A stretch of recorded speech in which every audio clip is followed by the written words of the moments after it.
Remember that if you don't prioritize your life, someone else will. Greg McKeown, my friends, 10 to 15 minutes each and every day. That is all we ask. If you will make that a priority in your life, you will, before you know it, master the charts. That is the key. Once you can follow these charts accurately, the world is your oyster. Things like early retirement choice, the comfort of knowing that you have a nest egg that you are consistently growing into whatever you determine it to be. And all we ask is 10 to 15 minutes in training each and every day. But as I say, it's got to be each and every day. Otherwise, you will not learn the nuances. It cannot be 3 hours on a Sunday every couple of weeks.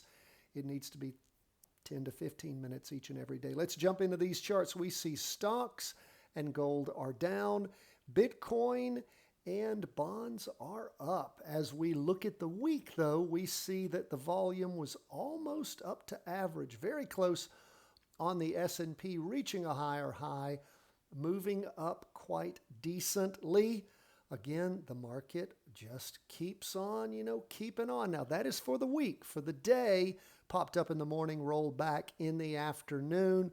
We look at the prior high on the prior completed 2-day candle for Wednesday, Thursday. That high was 574.71. Today, 574.22. So not quite as high. Candle's been getting smaller.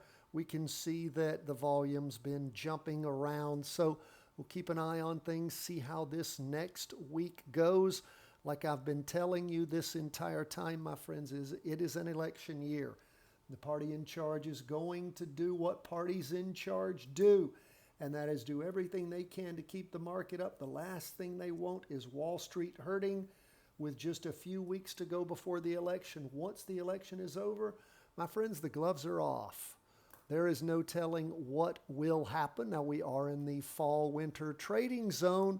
It's kicking in more and more, and we can expect for there to be more volume, for things to move in a direction more consistently. That's typically what we see, and it doesn't have to happen. During COVID, it was extremely odd, but we'll continue to watch, wait, and see as we move along. Now, remember, the high that the market got up to before, that was back in early July, the week beginning the 8th of July, the S&P 500 got up to a high of 502.81.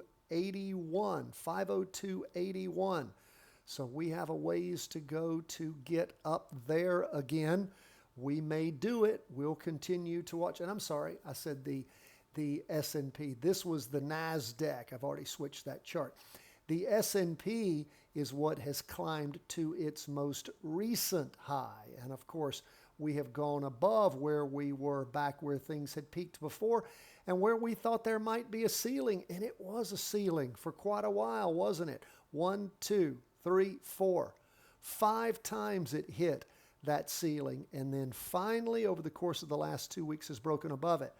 Now, on the NASDAQ 100, we've been talking about this. We have been looking, waiting, watching, and seeing. It's ended the week with the candlestick right on the prior high, going back to the week beginning the 19th of August and last week, the 16th of September, beginning then that Monday. We have pushed higher with, of course, the candle wick. The candle body is sitting right there on it. 2-day, we can see where we penetrated it. Half day, where we penetrated it and look like we're moving back toward it. Down for the day, 0.56%. Again, we'll keep an eye. You can see that the volume, we did not reach average. We didn't reach it last week. We did reach it the week before with the red spinning top. But of course, we didn't have this latest up movement confirmed with lots of volume. Why is that? Well, the market is going up because the market's going up. We're not seeing volume tracking that, so that makes it questionable to us, doesn't it, for those of you who study volume like we do. Now let's move on to 20-year U.S. government bonds. They were up in the morning, about the same in the afternoon. Made it hard to pull the trigger on a down move, didn't it?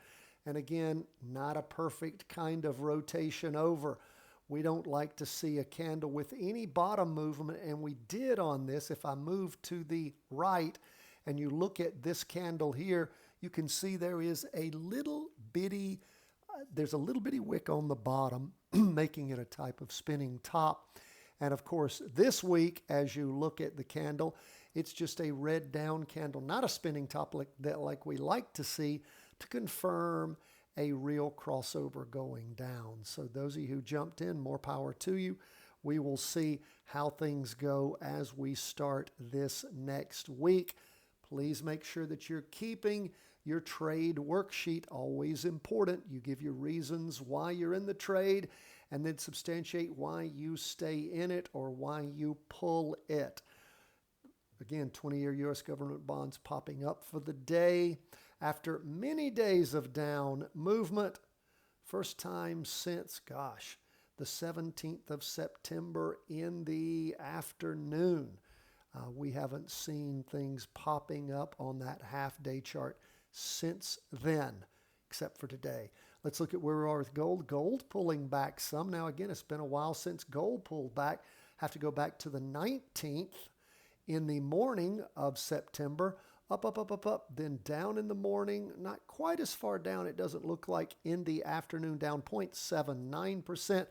But gold, of course, has been on a streak. Volume's been building as price has been moving up and candles have been growing. So showing strong movement in gold. What about Bitcoin? Up 1.46% for the day, going into the second week of a green up candle. Let's check out what our volume looks like at the end of the week. Not quite up to average. Volume is a little bit higher than last week, about what it was the week before. That is the week beginning the 9th of September. But two nice big green up candles on Bitcoin. We'll continue to keep an eye on it too as we charge further ahead. We've ended this week, and we'll see where these next weeks up to the election lead us. I will not be surprised if the volume stays down in stocks and they continue to sort of push on up, maybe a few pullbacks, but nothing crazy. They may just stagnate if there's not enough energy in the market to knock them up, and they're simply being held up for political reasons. That's why volume tells us so much when coupled with price as to what the real mood of the market is. That is where we are, my friends, at the end of the day. I hope Patreon members, you reviewed your email or you went to the Patreon page and you saw the weekly vertical crossovers. You pulled the trigger on a couple of three of those maybe for practice trades before the end of the day on Friday. We always love to hear from you, hear how those trades are going for you. Questions, problems, issues you have. Always happy to look at some of those individual stocks and give some feedback. Remember, not a stock calling service. We're an education firm. I want you to practice with us. God bless, my friends. All the best from the whole team at Charting Wealth World Headquarters.